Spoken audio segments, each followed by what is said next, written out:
Hello, everybody, and welcome back to the McDonCast, the funnest podcast in town. The only podcast around, and we are after dark, ladies and gentlemen. Oh, yes. It is almost 1 a.m. It is 12:51. It is officially the last day of Fortnite OG. And we're spending it not playing Fortnite well, OG. I might later, but I'm not going to play it right now. Or no, probably you're not going to get home until sleep. 4. Well, I mean, that's not too out of the... See, okay, I've had a crazy yesterday, I did not sleep at all. Like, I just did not go to bed at any point, and then I just did my day after that. And then today, I slept for, like, a lot of time, and then I woke up, and then I had to go to work. And then I had a crazy day at work, because I had a million people come to work.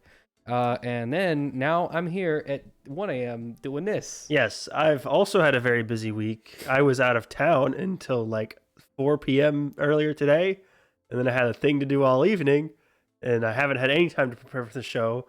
I've made almost no notes. Which is why for the first our time... Our set is cluttered and we outdated. We have one Christmas decoration. I put...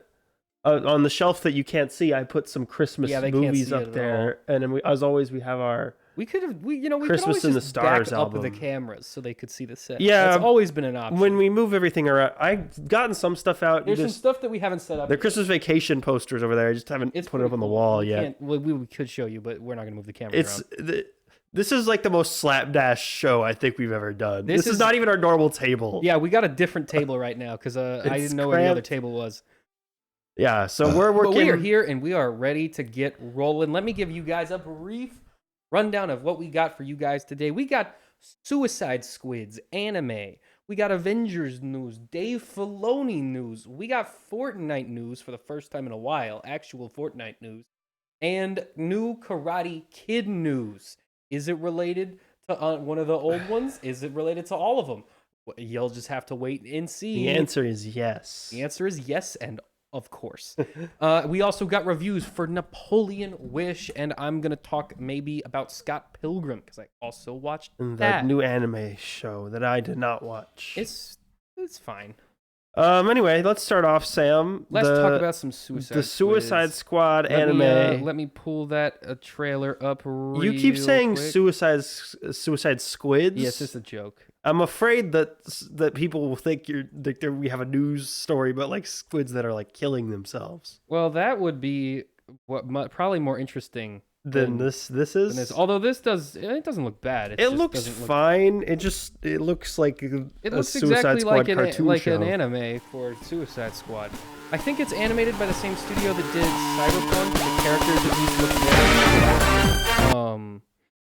So Sam, this is called Suicide Squad Isekai for which the uninitiated. What does that mean? That means another world. Isekai quite literally translates directly to another world. It is a genre of anime that was popularized in 2012 by the series Sword Art Online, which I do not recommend. It is really dumb, but that's what made it popular. The most popular Isekai is probably Digimon.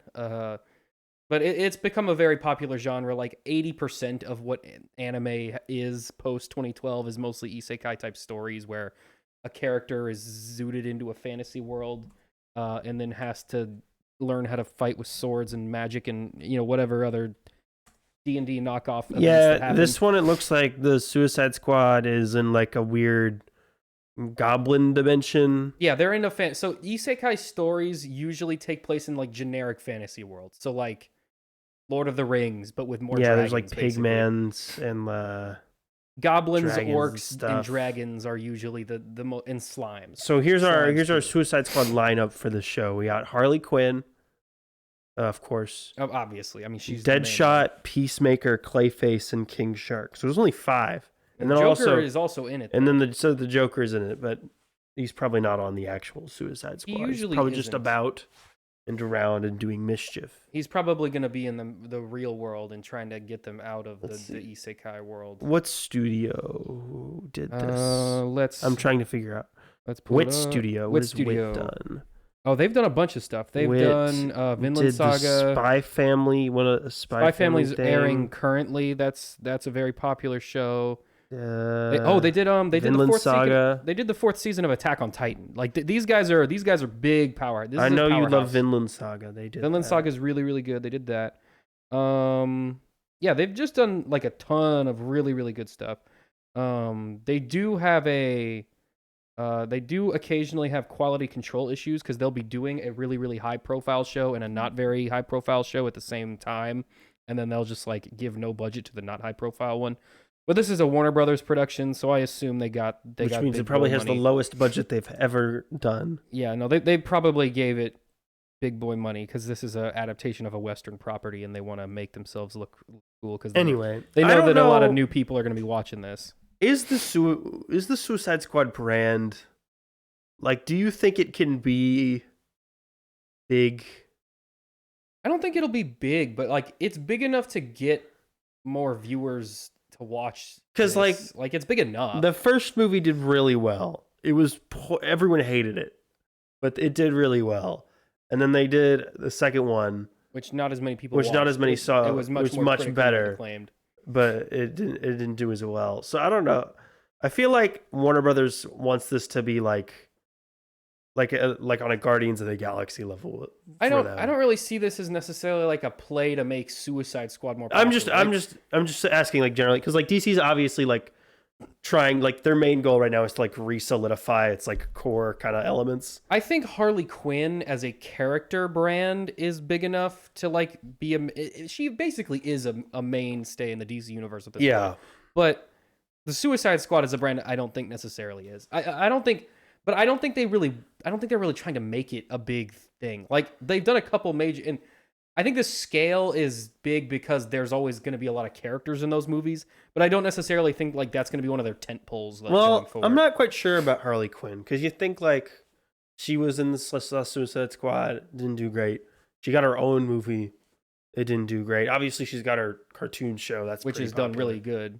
I feel like Harley. But what's the Birds of Prey was not even that bad. It was just like really. Yeah, it also didn't come out at a great time. Yeah, it came out in the middle right of COVID. It came out like a month before. The first Suicide Squad movie made $1 billion, Yeah. and that was largely in part because Margot Robbie is hot and people wanted to see her I would say in a small outfit. I would say that accounted for at least 40% of the box. Yeah, office. that's like Harley Quinn is popular enough to draw an audience. I think that's DC's dilemma with Harley Quinn is that she sells tickets because she's hot, but like I think they feel that they have to like not like have a character there. Well, I think the animated cartoon does a really good job of giving her sort of a more interesting character. She's at least like she has a very strong characterization in that show that I feel like most versions of her don't really have. Which that just got picked up for season 5. Are they on? Yeah. Yeah, they just did season 4, which was pretty good. I liked it.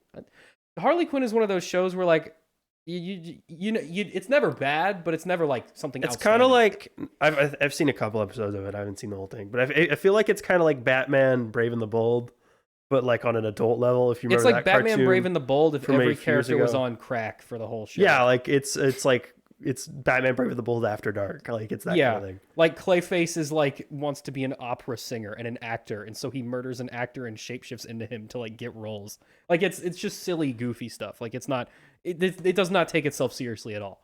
And I'm pretty sure characters have straight up died and come back. Yeah, I know they. Spoiler. I know they like killed Scarecrow.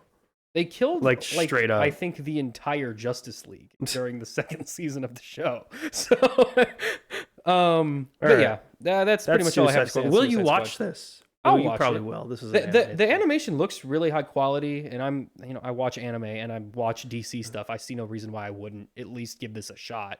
I will. I might check it out. I don't know. You are not allowed to watch this and not watch Attack on Titan. Okay, but Attack on Titan is not based on a DC comic. They're animated by the same company. I don't care. Your lines are drawn in absurd places. They're completely arbitrary and they don't make any sense, but that's fine. So if it's a DC I've character, seen some it's episodes not of an Star anime? Wars Visions, and I don't count that as having watched but those an are anime. that's like a one-off non-syndicated project.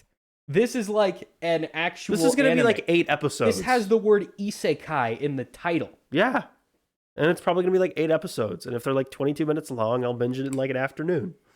That's a dumb. You're dumb. It's Okay. like yeah. Anyway, let's talk Moving about on. the Kang Dynasty So, switcheroo. we've been talking for like the past couple months now about how Marvel Studios various. Marvel is just only takes L's recently. Well, their various behind the scenes issues and problems with talent and so forth. They got problems. So it was recently announced this past week that Michael Waldron is going to be the screenwriter for Avengers: The Kang Dynasty, which just lost its director. It was supposed to left be to do Shang-Chi Destin 2. Daniel Cretton, who did Shang-Chi 1.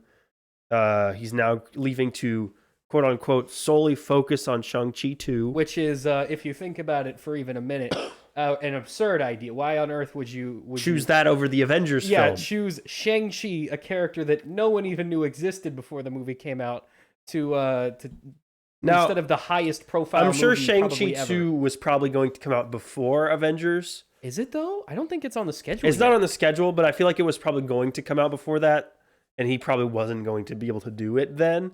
And I feel like, obviously, this whole production situation is such a mess. He was like, well, I might as well leave and kind of do my safe bet, which is like the Shang-Chi thing. Because they kind of let him do his own thing on that first one. They didn't have as much interference. Do you think that they're going to try to shoehorn the 10 rings into the, like, Avengers? Oh, yeah. Because they did set it up they tease it in the movie. Yeah, they say that they're communicating with something, but they never say what it is. I think it's probably going to be a Kang. I feel like one of the Kangs is probably going to have made the rings. It's not going to be a Dar-Benz. I also think they're going to be linked. Like the King, that's probably what they were beeping off of each other with. Yeah, that's what One of the Kangs probably built the bracelets, and one of the Kangs probably built the different bracelets. But the bracelets is from the space Hindu people. What is the... No, yeah, those are from another dimension, They're from aren't they? Space Pakistanis. Yeah, well, there was probably a space Pakistani Kang. That's a sentence. Who made the bracelets that opened portals in the sky. And then a different one made some rings. Asian Kang. Actually, yeah, Asian Kang made. But isn't he contractually obligated not to be Asian?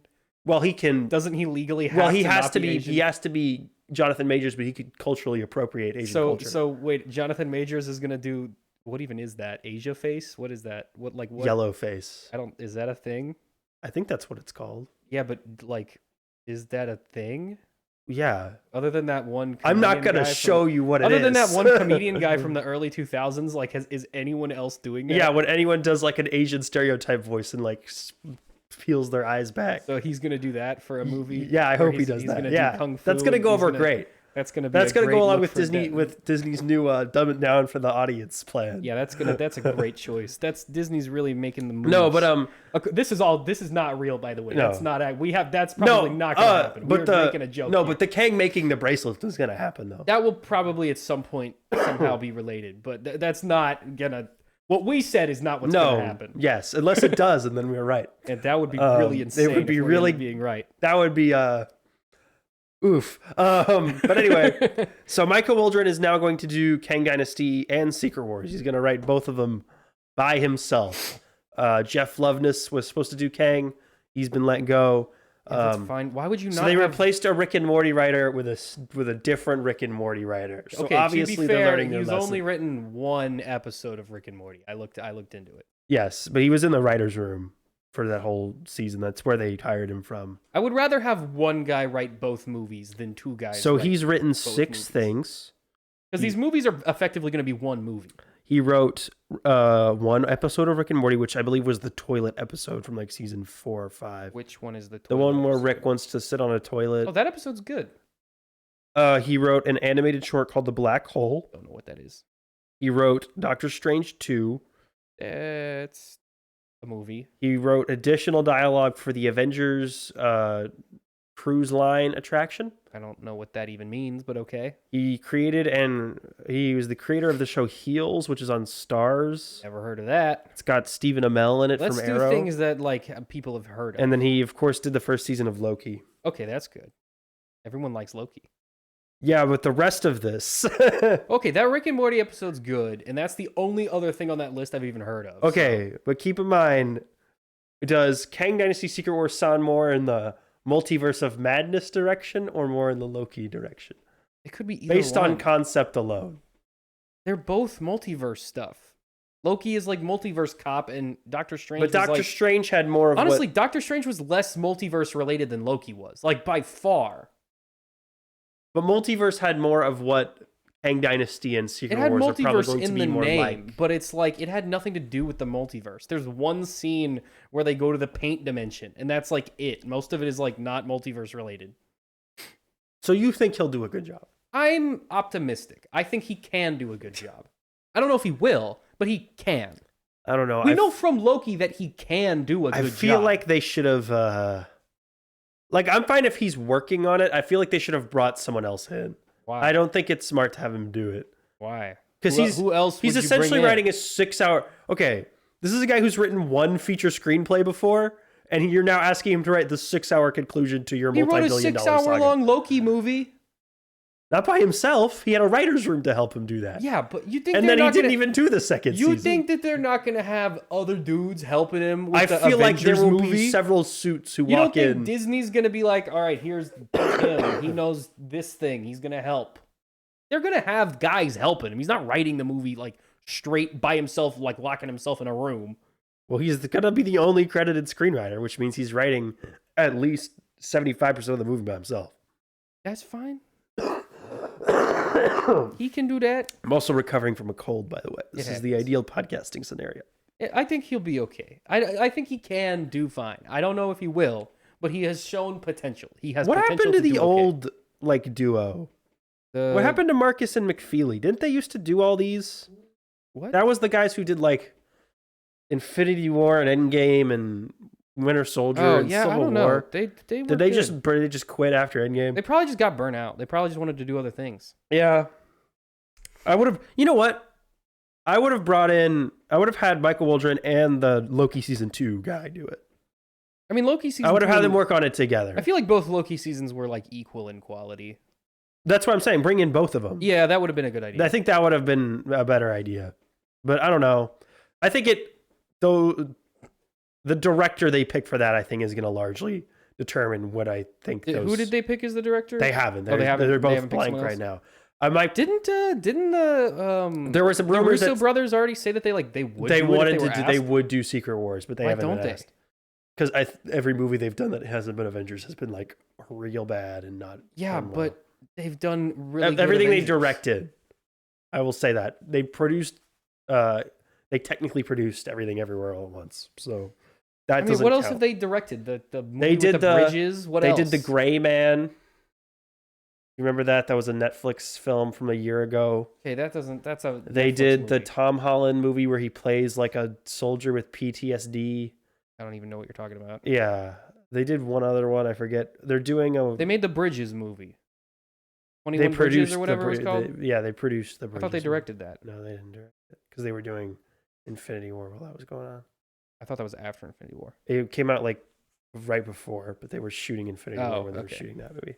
But anyway, anyway, whatever. They could definitely do it. No, I feel like they'd be fine. if they hire like Joe Schmo, no-name director, to do one of these, then we know it's going to be a studio nightmare. If they hire there was rumors they did that Sam Raimi was going to be approached. I don't think he would do this. I don't know if I want Sam Raimi to do an Avengers. But I feel like I would be like, okay, they hired a guy who will at least make decisions. Yeah, but and have ideas. Sam Raimi, I think, for Doctor Strange was a really smart pick. Yes, and I think he should do the third one. And yeah, I would be perfectly fine with him doing another Doctor Strange. Because as much as Doctor Strange was a mess, it is a mess because of the context that it exists in. The screenplay not is necessarily bad. because of the movie itself. It's not poorly directed. The screenplay is bad. The screenplay is bad because of what the movie had to be, not because of what the movie is. You know what I mean? But I don't think Sam Raimi is a big Avengers team up movie kind of guy. I don't know if he has the focus for that kind of scale. I think he's a guy that likes particular characters. Yeah, that's what I'm saying. I don't think he would give everyone the attention that they deserve. I feel like he would just kind of pick his it would be a Doctor Strange Strange movie with an Avengers movie. No, this is going to have Tobey Maguire's Spider-Man in it. Yeah, so presumably. It would have Tobey Maguire, Spider-Man, and Doctor Strange would be the main character. Which is fine that he likes those guys. I think You need him to like have the particular approach for doing like specific characters, but But I do think for a they big need. team up movie, I don't think I that's think the they right need, call. yeah, that kind of broader vision. I think we talked about this a few months, like a year ago, probably at this point. I think Jon Favreau should do it. Jon Favreau would do a fine job. He's not very active in Star Wars right now. Yeah, he's kind of It would backed be a out. full circle thing because he did Iron Man 1. Yeah, let him do it. I think he would be a good choice. Although for I don't this. know if he would though, because Robert Downey Jr.'s not in it, and they are friends. I think he would still do it. And I mean, Robert Downey Jr. might show up. I don't know, but like, I think he would still do it. I think they'd have to pay him a lot of money, but I feel like he's got enough experience in this realm to be able to handle. He could this. do it. I would trust him to handle it. Like he Yeah. could definitely do a good job with it. I just don't know if getting him would be realistic right now. Yeah. Anyway, so All that's that. Speaking of suits and Star Wars, speaking of people who make Star Wars things, Dave Filoni did a big long interview with Vanity Fair this past about a week and a half. did he have his hat on?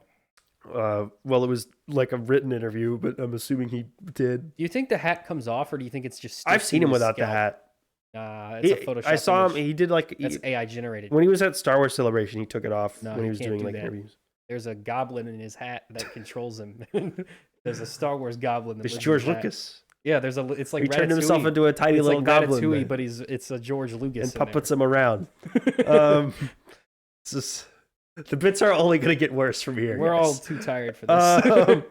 So he did a big long interview with Vanity Fair, and in it he kind of just like softly announced that he's now the chief creative officer. I thought he for already Star was. Wars. I was fully under the impression that this was something that happened in like. Apparently, it's 2019. happened like a few months ago, but he talked about kind of what that meant. He said he doesn't have any like real power. He can't cancel things or like green light them. What is the point? He said now he just has a bigger hand in development early on in projects instead of being like brought in halfway through production to like fix things that are already busted from That's conception. just weird. Like, what's the point of this job if he can't do anything other than just like creative input? He can like see what they're doing, because before fine. like before they were like he had his little corner and then everything else that was going on like they He had didn't let no him look control at. over Now it. I think just has the ability He's to got like, his hand in everything. see that everything that's going on. And then he also confirmed in that interview that he's working on an outline for a potential Ahsoka season 2, which has not been greenlit. It has not been picked up for a second season. I thought that was going to be a movie. He is good. It's going to be a movie, but it's also there is going to be a movie that'll like wrap. Okay, all of season 1 of Ahsoka could have probably been cut down into a movie because basically only one thing happens in the show. Thrawn comes back. That's like Yep. spoilers. Thrawn comes back. That's basically all that happens in the show. They take 6 episodes, 8 hours of to show that television happen. But And Thrawn goes like, from Walmart back to Sabine his house. has like a small character arc, and Ahsoka has like a little bit of a character arc, but that's basically it. Yeah, I would like to see the Ahsoka show start. That would be an interesting thing to see happen. Sure. I mean, he obviously set it up for a second season. Like, No way. so I don't know what. show that didn't even end and just kind of barely started Yeah, is gonna get more show. No way. I hope there's a season 2. Like, okay, if they had said that Mandalorian season 2 hadn't been greenlit yet, I could. When that came out, I'd be like, well, you know, they could make another season. They could leave it where it is. Like, this is a new guy. The story kind of wrapped up. Okay, whatever. This is like a show that like just stopped I in feel the like middle of going. Like, yes, they're gonna make another part of it. I do think it's going to be picked up. The viewership for season 1 wasn't like great, but it wasn't like rancid. So It definitely was good enough to be. I think they'll do a season 2. I think even if it didn't get, I feel like if any of these like Filoni-verse like movie build up things ever get canceled He'll just make an prematurely, animated version of them. I feel like what he'll end up doing is just have the next season of The Mandalorian just be whatever the next season Dave of the thing he Filoni needs it to be. will stop at no end to finish the story that he's making. Like I feel like he will cannibalize other shows to make sure that the thing he wants to happen will happen. 100% just turn The Mandalorian into another season of Rebels. Which Just 'cause would he be wants fine to. because The Mandalorian ended in season 3. It'd be fine So for you that's who fine watched for all me. of Star Wars Rebels, but for your average viewer, I think it'll be a little confusing. Okay, but the average viewer is not even watching Mandalorian anymore. Who was I talking to? No, the that's other not day? true. I talked to someone the other day and they were like, "Oh yeah, I'm really excited for Mandalorian season 3 to come out." No, that was at the Thanksgiving party. Our was it? Our aunt said that, or was it Charles? Someone we're related to was like, "Oh yeah, Mandalorian season 2 was so cool. When does season 3 come out?" But And no, I'm like, dude, it was out for a whole year. It's been out since like last December, March. so you had time to watch it. It's been out.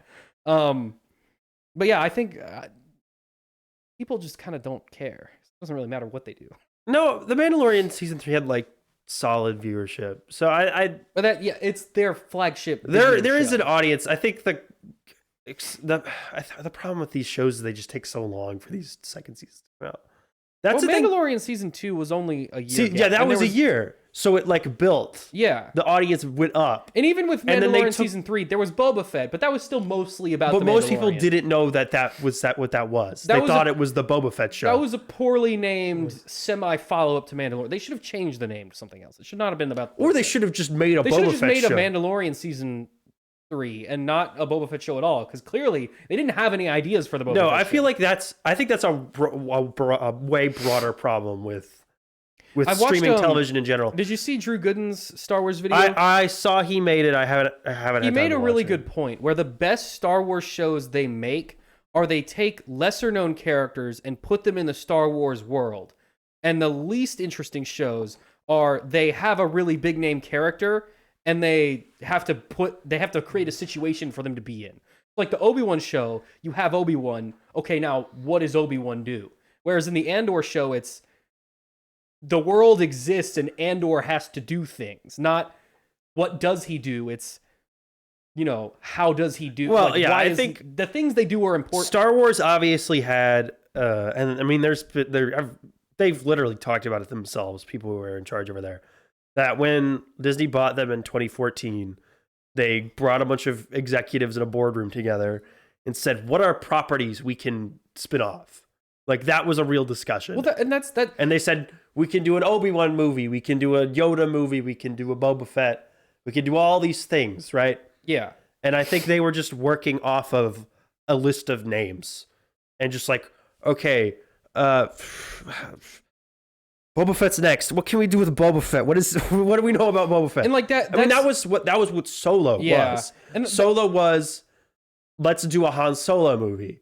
And so then they watched the original trilogy and said like, all right, what are these tiny bits of information that were throwaway lines what can we extrapolate? that we can then like loosely string together into a 2-hour narrative? That's kind of how Star Wars has always been. Like that, the Clone Wars was a throwaway line from Episode 4 that they blew up into 5 seasons of television. I think the difference and a between movie. that is that George wrote that line in 1977, knowing that like at least a little bit what that was, and then he thought about it in his home. No, because for 30 what years. the Clone Wars originally was before they made the prequels was a bunch of clone Jedi that were fighting other Jedi. That was not George doing that. That was comic writers just like spitballing on what they thought it was. They didn't have like, anything established. I think George had a lot of that stuff in there because I think he really did have a lot of depth of thought about the world. He wanted to build a cool world. He thought about this stuff. Yeah. And none of them,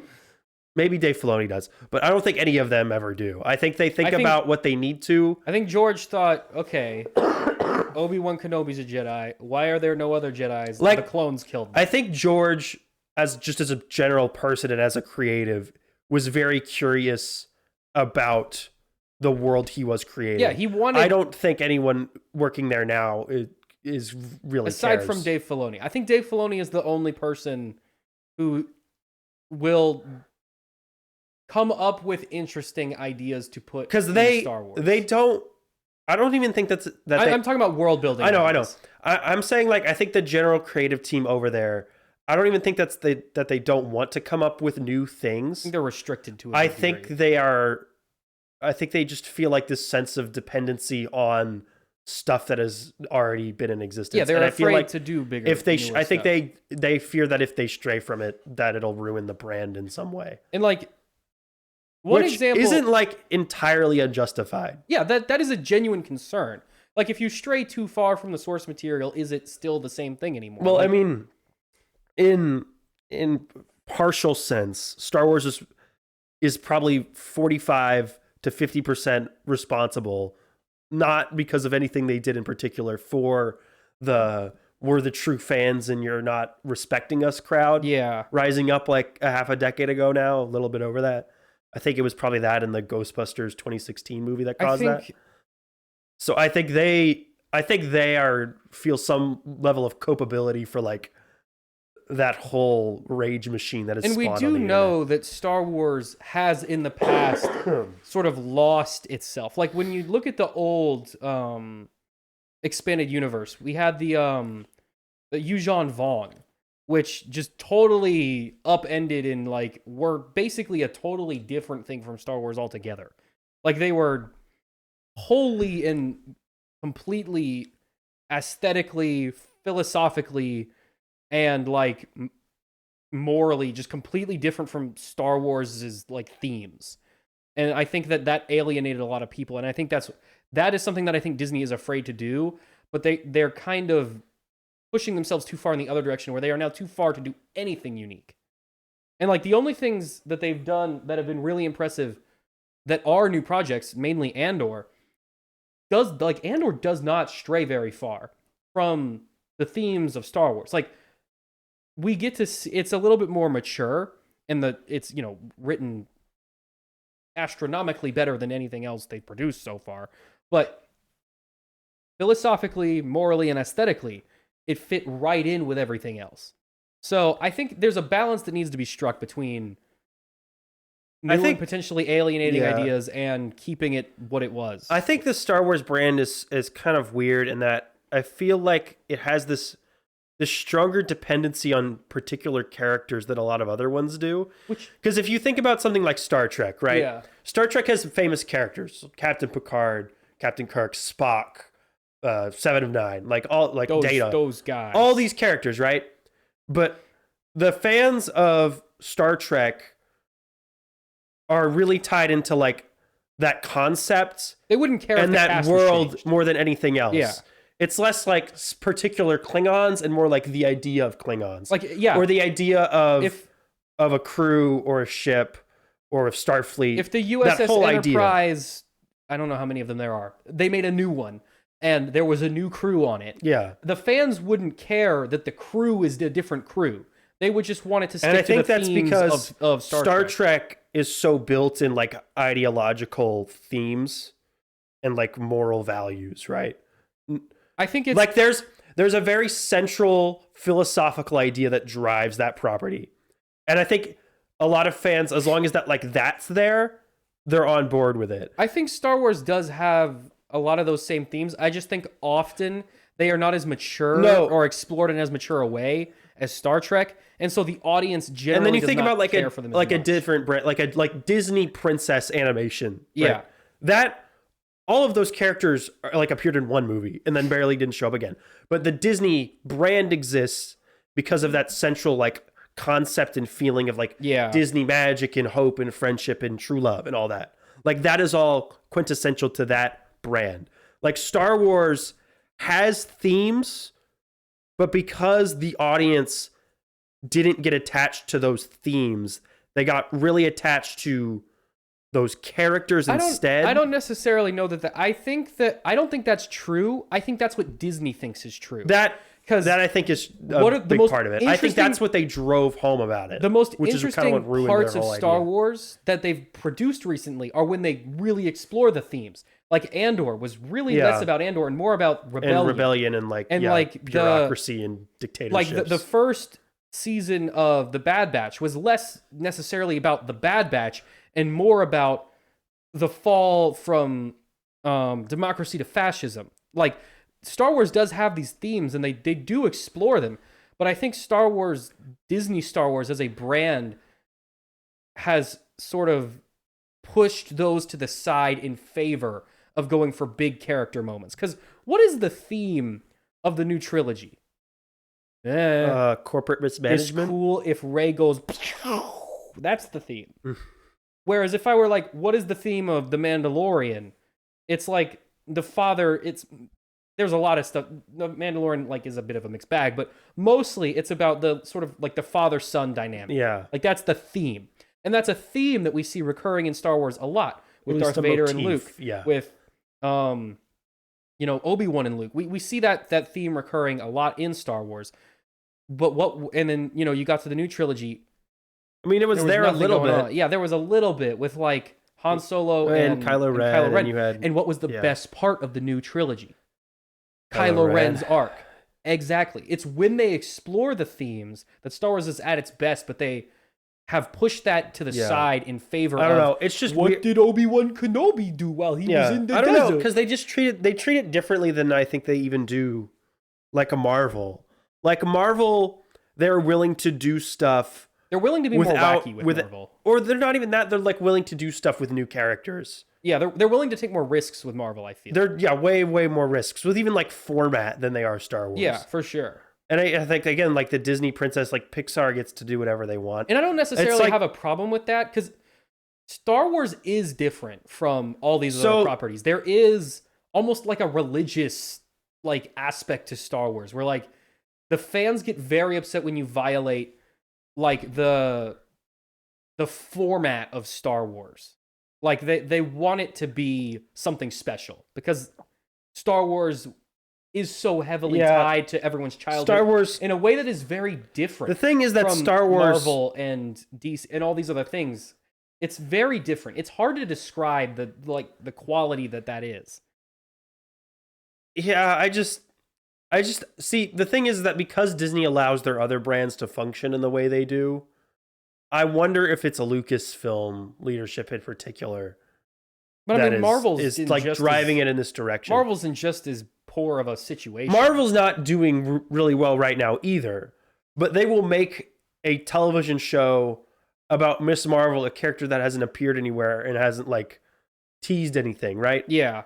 I feel like you could compare Miss Marvel to like Andor. But like Marvel is way more likely to do something like that than Star Wars is. Yeah, like they made a She-Hulk show. Like Star Wars doesn't feel safe never do that with a Star Wars. Doing a thing without at least some mention to the original trilogy. Like even The Mandalorian is aesthetically Boba Fett with a different suit. Yeah. And like morally wise, he's Boba Fett with a different suit. Like there's always got to be some connection. And again, I don't necessarily even have a problem with that, because again, Star Wars does have that certain feel to it where like there are certain things that like you can and can't do with it that a lot of other brands don't really have.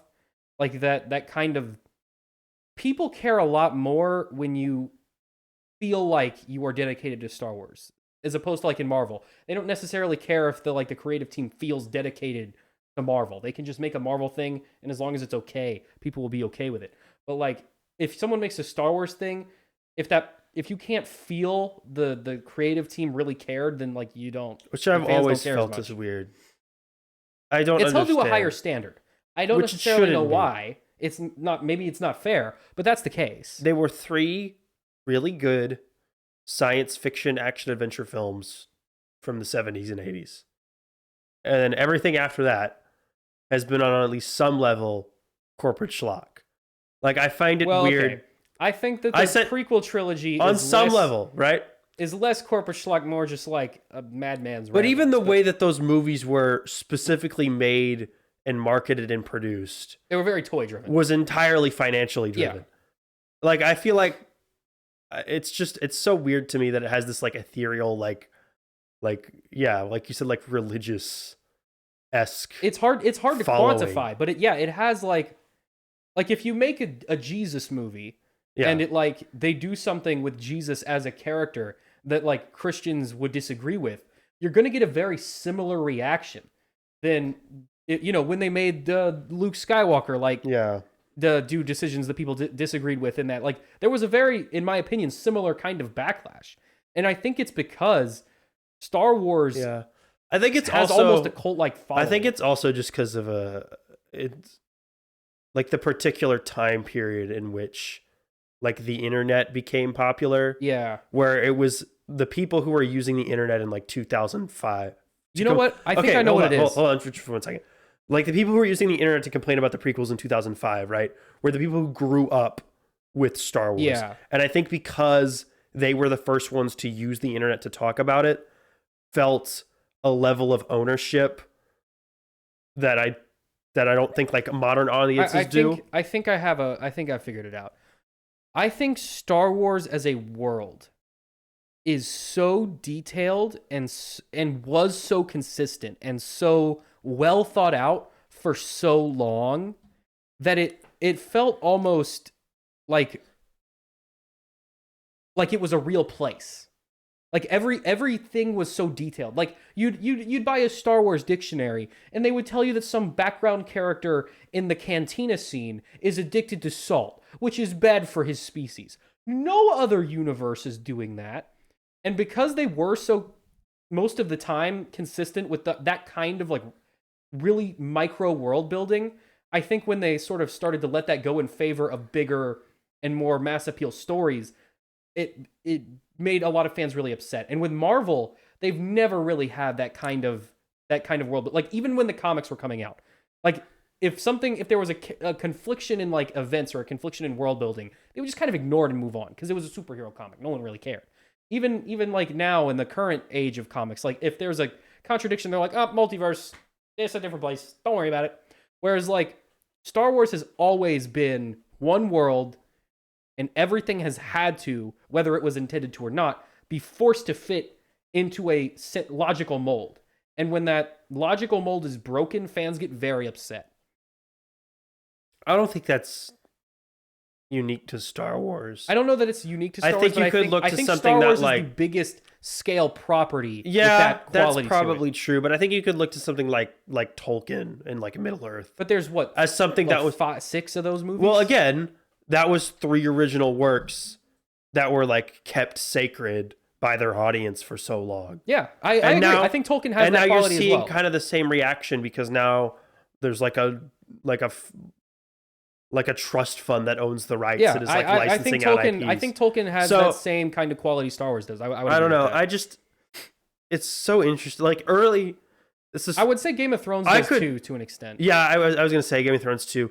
I think I would be interested in like making an entire documentary about like early 2000s internet reaction culture because I think it's just so weird in the way that it formed and how it's kind of ricocheted into like the modern way. Like it's kind of spread out into like just the whole way the internet like talks about anything culturally. It is completely reframed like American psychology to an extent. Like yeah, it went from a niche thing people do on internet forums to like the modern news cycle is in large part a derivative of reactionary internet just forums. People yelling about a thing when it comes out and then changing their mind, and then someone else yelling at them for changing their mind. And then that person yelling at that person. Like, it's just that for infinitum. And it used to not be that. There was some of that, but it was not nearly... It wasn't inescapable. If the internet was good at one thing, it was establishing large-scale groupthink. Like, okay, when well, that's what it's for. That's exactly... That's what it's for. Like, if a fan disagreed on Luke versus Han Solo when the original trilogy came out... If the debate got heated, you just could turn around and walk away, and you would never see that guy again. Yeah. But nowadays, you leave a comment on a YouTube video, and 6 years later, some guy's still like, no, you're wrong. Duh. Have you ever seen weirdos who are like in YouTube comment sections for like 15-year-old Yeah, a guy YouTube did videos? that to me. Someone made what are you doing over here, This man? was like when I was like in middle school. Someone made a video where it was like Luke versus Han Solo, and they said Han Solo would win. I'm like, that's like just dumb. Like, that's just a stupid opinion to have. And then like the comment section for 5 years following was people debating between Han Solo and Luke Skywalker who would win. I'm like, guys, this should not be a... From a fan perspective, this shouldn't even be a hard thing to debate. Okay. But even like, move on. This video is like 7 years old That's my now. message to like anyone who's like a hardcore internet fan. Just move on. Have a different debate. Just have a different debate even. Watch something else. Don't even move on. Just like talk about something different about it. I don't even care if you love Star Wars. If you want to love Star Wars with your whole personality, whatever. Just like stop, take a break, make a sandwich, walk your dog, call your mom. Do something else for just a little bit. Play a non-Star Wars. Get off the internet. That's really what I want you to do. Is just get off the internet. Anyway. All right. Well, we got 32% battery left. So let's talk about... Speaking of getting off the internet. Let's talk about Fortnite. So it's been a while since we did a full-on Fortnite news segment. But I feel like at least right now, it is probably more popular than it is more popular now than it has been ever. Did you see they broke the record for the most concurrent players in a video game ever? Like, not just Fortnite. Concurrent players for a video game I'm not shocked. ever. I'm not shocked. And do you know how much they beat it by? Well, like a bagillion percent. They doubled the old record. Which was probably them. No, the old record was PUBG. It was 3.5 million. PUBG? Yeah, they doubled it with like 6.3 million or something like that. PUBG was probably for like 8 months. Yeah, but PUBG was huge when it came out. PUBG was huge until Fortnite, and then Fortnite just like ate its lunch. lunch. It took a while for Fortnite to like fully devour it. And now it's obviously a much larger monster than it ever was. But as I'm sure all of you are aware, Fortnite did their OG season. Mini season. More of an event, really. Where they brought back the old map. And then everyone was super excited. They're like, oh my god, boys, we're going home. It's Fortnite, just like the old days. And yeah, and everyone had fun. It's Everyone's having a good time. because it's a different engine. Which, it's a different engine, and the map is not even actually the same. But it's okay. You know, the vibes are the same. So everyone's having a good time. But to all the fans' upsetness and to Epic Games' monetary detriment, they have decided to end Fortnite OG after only a month. For context, most Fortnite seasons go for 4 to 5 months, about half a year. This one going only for 1 month, which is much, much shorter than a traditional Fortnite season usually goes for. And they are going to kick off Chapter 5. Now, what makes that so strange? It's just a Fortnite update, you say. Why should I care about this Fortnite update, you say? It's just Fortnite. Everyone knows Fortnite. Well, Fortnite's about to get really weird. Fortnite's about to change what it is pretty much entirely. It's becoming less a battle royale game and more like a collection of 5 different video games that's use the same app. So we're getting a what's the race car soccer game? Rocket League. We're getting a Rocket League tie-in kart racing mode, and this is all leaked, but it's all been confirmed at this point. A Lego tie-in Lego mode, whatever that means. Build Legos, maybe? Who knows? Something Lego related. A rhythm-based like band, like Guitar Hero themed festival mode. And then the traditional, regular old Fortnite Battle Royale, whatever that's going to be next season. So, yeah, they're changing a lot of stuff. I am curious to see the fan reaction to this new stuff and if it's even worth touching at all. My guess is it'll be bad. My guess, see, that's what I'm really concerned about, is that right now everyone's back on Fortnite. Everyone's having a great time. I've literally never been concerned about Fortnite in my entire life, so I don't know what that feeling is. It's just like. a big game. Like, I don't care if Fortnite does well. I'm just saying it's a big game. It's interesting to watch. Like even you have been playing Fortnite a little bit this season, and like you're not usually. I've done a dabble. I've dabbled in Dusty. He's dipped back in for the Dusty divot. I am curious to see if this new update just drives everyone away. Do you think everyone's just going to abandon the game immediately? No. Well, people who are only or do you think that playing... these new modes will like bring in new people? It's not going to bring in new people. I cannot see a world in which this brings in more people than they already have. It's not going to grow. Fortnite isn't. No, Fortnite's not going to grow. After this update, it's peaked. I don't see them ever reaching 6.3 million concurrent players again. That's just not going to happen. I think it'll just drop to what it was before OG. Like I feel like the people who just came back for the nostalgia blast, they'll drop off. But like people who are already playing Fortnite, they'll just keep playing. Yeah, that's what I kind of think is going to happen too. Maybe they'll keep a couple people who will just be interested to see what they do. People probably Peter Griffin meme. Yeah, Peter Griffin coming. Oh, you know who else is coming to Fortnite? Snake. Solid Snake. Yeah, he's gonna be in it. So now you can have a team with Solid Snake. Yep. Ariana Grande. Yep. Peter Griffin. Yep. Goku. And you could even do Thanos too. You could have such a great squad of just. What even is Fortnite? It's Ready Player One. Yeah.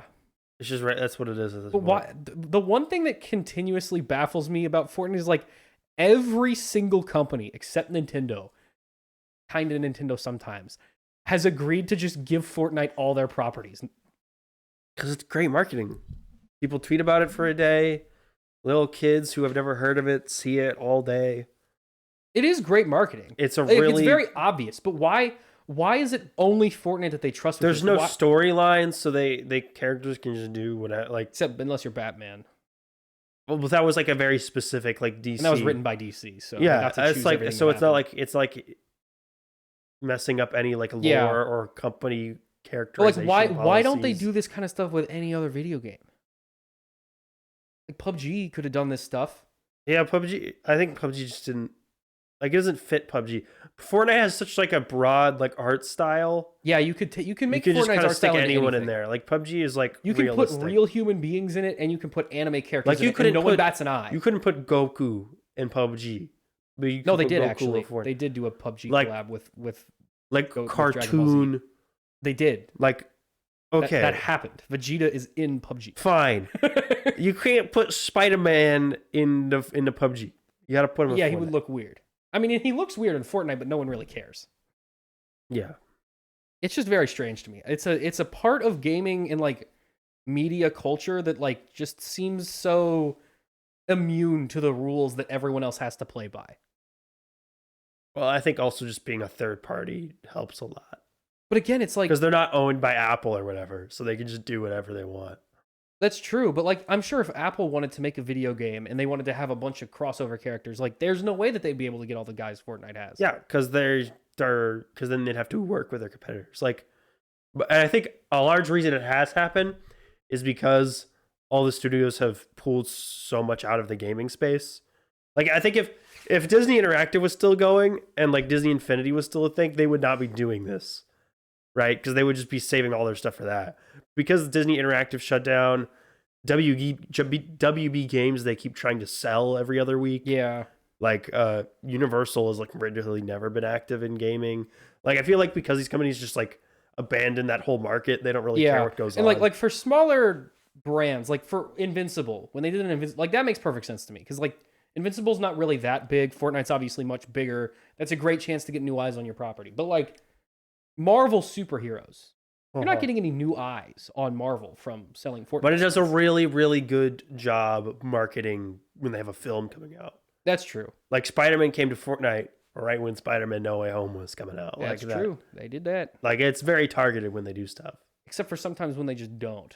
And it's very odd. Or even like the Batman season. Like I don't think the Batman came out right around that time, but like Batman they were at least did tying not come out until way after they were at least Batman tying time. it into like a comic line that they were trying to use. Like there was a reason they were doing that. Star Wars, they did a Star Wars thing right when Rise of Skywalker came out. Like it's all that. Oh, that was okay. One of the weirdest collabs in my opinion was when they did the prequel trilogy collab where they had the entire map was like Clone Wars theme and they had like full on clone battles going on like on the map and there were no Star Wars properties coming out for months. When did this happen? This happened over the summer. Well, they had Ahsoka coming out. No, Ahsoka wasn't coming out for like... no, it wasn't like March or April. There was like no Star Wars content coming out. Yeah, I guess it was really weird. I don't know why they did that. But, I mean, it was fine. Because they had the Ahsoka skin come out when Ahsoka came out.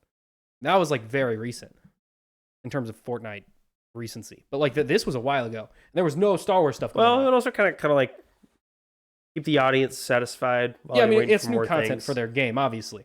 But it was just kind of strange to me that they had such a big collab and no real-world tie-in that they usually do. Anyway, let's talk about Sam. Karate Kid. They're doing another Karate Kid film. Tell me about Karate Kid. What's Karate Kid doing? Do you remember Karate Kid 1, 2, 3? I have and the Hilary never Swank seen a movie. Karate Kid movie. Yes, you have. No, I have not. And I have seen all of Cobra Kai. You have seen...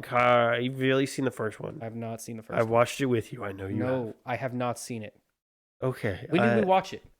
We watched it like years ago. I've never seen it. Yeah, you have. I remember you I have being not. there. I didn't know any of the characters when I started watching Cobra Kai. You didn't have to remember it, but you've definitely seen the movie. I have not seen it. I saw the end of it. I saw the last like 20 minutes of it. That's all I've seen. How? Why? I don't know. I just have never seen it. I've never seen any of it. I know you've seen it. I haven't. I watched it with you. No, you did not. Yeah, I did. That did not happen. We watched it We watched it as a family together. No, we didn't. That has never happened. That has happened. That We has not watched happened. 1 and 2. We didn't watch 3. I've never seen 2 in my life. Okay. I don't even know anything about the second one. I have not seen that movie. Hey, you have. No, I haven't. It was your. I know you don't. I It remember. makes sense you don't remember it. I remember you've movies. seen Even it. if I've seen it a long time ago, I will remember details about it. I have not seen that movie. Okay. I have not seen. I may have seen Karate Kid seen 1. it. Like I remember, and I know enough about it that maybe I've seen it.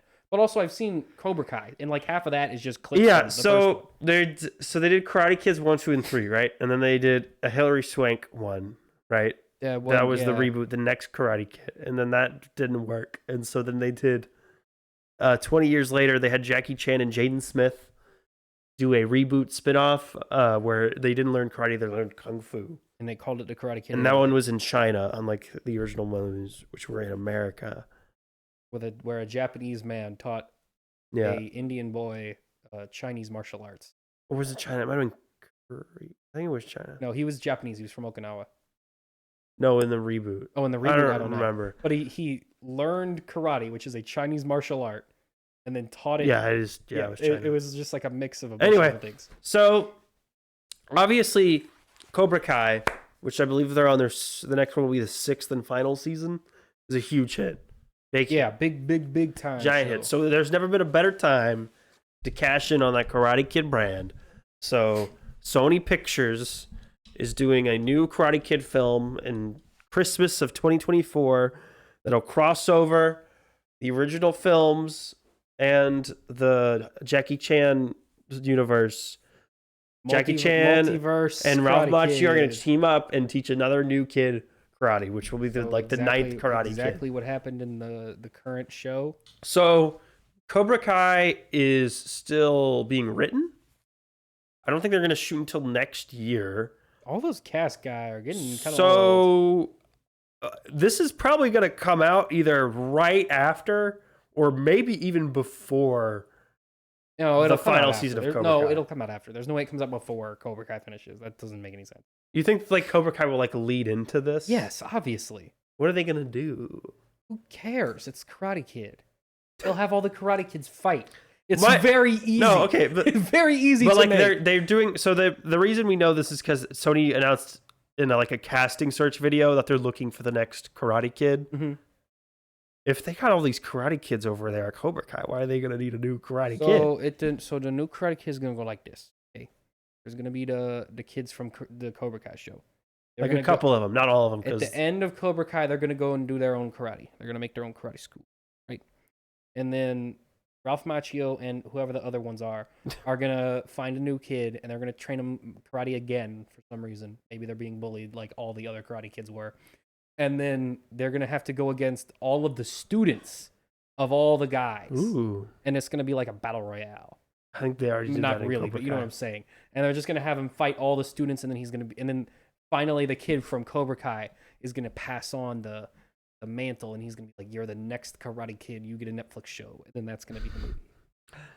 Anyway, no, I do think this is going to be a big hit, though, or not a big hit. I think this will do well It will be Just a 'cause I marginal think- success. because Cobra Kai is just so big right now. I feel like this is one of the only things. Do they call it Karate Kid or do they call it Cobra Kai? Sam, they're going to call it the Karate Kid again, I would argue right now Cobra Kai is a bigger brand than Karate Kid. but it's also not a Cobra Kai thing. Hey, This is the new Karate Kid. technically, I guess it's Eagle Fang Karate now, or whatever's going on. No, they're in- gonna in call that it- show. This is a soft reboot, so they're going to call it the Karate Who is Kid. the sensei gonna be? It's going to be Ralph Macchio and Jackie Chan. But They're what gonna about team Johnny up. Lawrence? He's not going to be there. Why not? He might be in it, but he probably won't have a big role. But like, Because I think they're going to try to simplify it for the audience that hasn't seen you Cobra can have Kai. 3 senseis. I know. I feel like they're gonna like. Oh, they can have it like They're you going learn, to- you learn defense And I from know- Ralph okay. Macchio, you learn offense from Johnny Lawrence, and you learn inner peace or something. From I know Jackie you're Chan. not going to agree with this, but they're not going to really involve a lot of the stuff that happened in Cobra No, Kai. I'm well aware that they're not going to do that. It's It's gonna. it's they're too, gonna. it's too much content. There'll to be a try few and offhand condense. like references to it. Johnny Lawrence, for the will most part, be- it'll just be a Johnny remake of Lawrence will Karate show Kid up again. to some. He'll either a cameo at the very least, or he'll be like some kind of trainer of some sort. And The main kid, the guy who was in Blue Beetle. I don't remember his name. Zolu Maraduena. He'll be in it. Yeah. He'll be in it, and maybe one of the other Probably Ralph Macchio. Probably like his kids. It'll probably be that guy and the girlfriend, his girlfriend. Yeah, like I'm guessing Danny LaRusso's kids. And he'll be the only one, like his wife, who successfully married the love interest from his show. Because Johnny Lawrence didn't marry his love interest. What's his face? Well, Johnny was the villain in the movie. Yeah, I know, but yeah. So obviously he didn't get the girl. And then Ralph Macchio character, what is even his name? Danny LaRusso. Danny LaRusso didn't marry his love interest. He married like some random girl, like off screen later on. Yeah, well, because middle school relationships she couldn't be back for the sequel. But like you know what I'm saying? Like he'll be the only one who's like successfully marries the like character that he was like with in the show. Yeah. Anything else for Karate Kid, or is that all the Karate Kid news? Moving on, right. Sam. Let's talk some films. Napoleon and Wish. Honestly, which one do you want to do first? I probably have more to say about Wish than I do about Napoleon. Yeah, I don't have a lot to say about it. Let's just do Napoleon real quick, though. I honestly was a little disappointed. I was underwhelmed. I wasn't disappointed. I was just underwhelmed. So this is Napoleon. This is directed by Ridley Scott. I don't think I need to tell you who Ridley Scott is. I think everyone's got a pretty good idea. He's a pretty popular dude. Yeah, screenplay by David Scarpa, who most notably did Ridley Scott's movie from a few years ago that was called like something about money. Ridley Scott money movie. Yeah, whatever that was. This is of course released by Apple. This is their second big theatrical financial investment historical drama Killers movie. of the Flower Moon earlier this year. Budget is somewhere between $130 and $200 million, which means it was $200 million. Yeah. It has made 86.1 worldwide so far. It's very bad. It's doing better than Flower Moon did. But I would argue Flower Moon is also a lot about more niche. Yeah, and this is also Napoleon about an hour. Conquered a majority of the world. Most history books mention Napoleon. Not a lot of history books mention like the Osage. This is also an hour shorter, which I'm sure is helping a lot. Yeah. And it's got an action angle that Flower Moon didn't have. Anyway, so, Sam, what did you think of Napoleon? I thought it was fun. Like a fun movie where like a lot of quirky, fun things were happening. Yes. But like, I kind of wanted more of like a war drama. And, I feel like the trailers kind of hinted more towards that angle. And it was kind of almost like a quirky romance movie. Like, most of the focus was on Napoleon's romance with Josephine. Who's played by, forgot her name, Vanessa Kirby. Yeah, and she's very good. I have no problems with any of the, like, characters. The characters are all very strong. I just feel like I was sold a different movie than I went to see.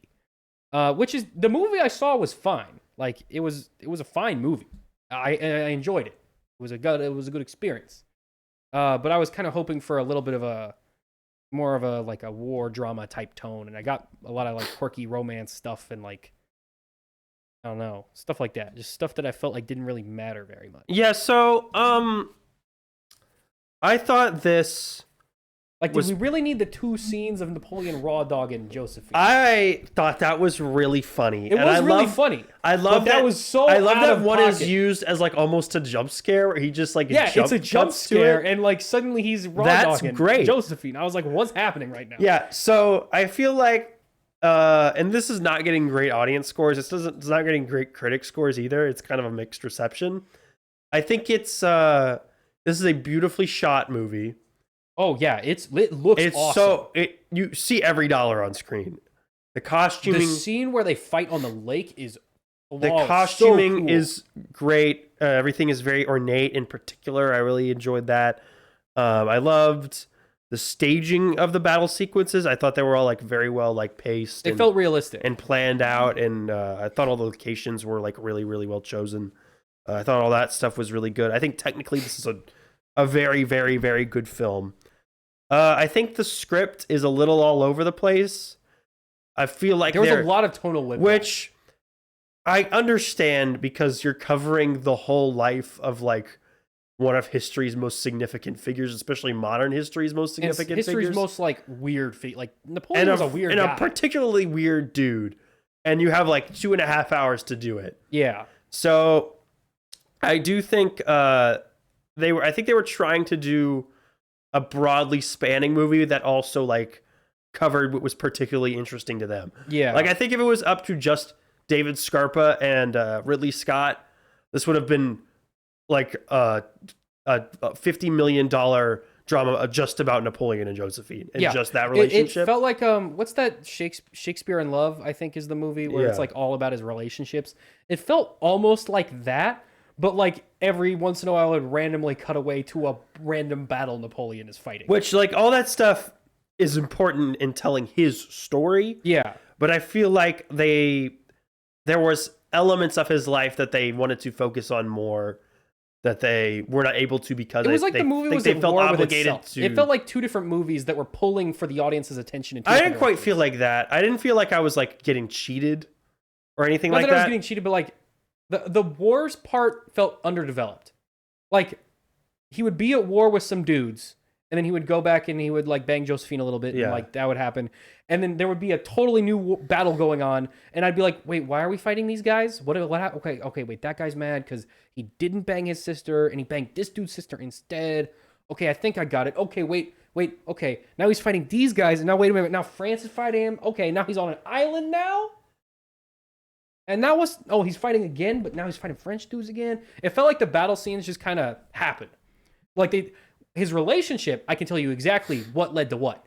With the battles, I'm like, okay, then this happened, and then this happened, and then this happened. Well, I think that's because like most of history at this time was a bunch of Europeans just like pointing at a piece of land and being like, we gotta conquer that. I want that one. I want that one. Gotta conquer. We just gotta go over there. But if I saw that, I just want to see them going, we should conquer this land. You get some like military that happens a little bit towards the end. Strategizing and planning and stuff. And for a guy who is hailed as like one of history's greatest strategists, they don't show that a lot, which I was a little. The only scene that I think they really focus on that is that scene when they got where they're on the ice lake.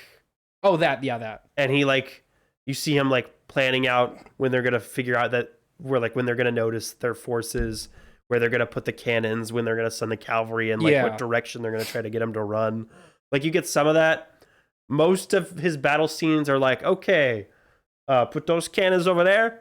Put those cannons over there. We're going to fire those. Okay, all those guys are dead. So we win. And then we're going to do 3 laps. And then we're going to fire those cannons. Like that was most of what...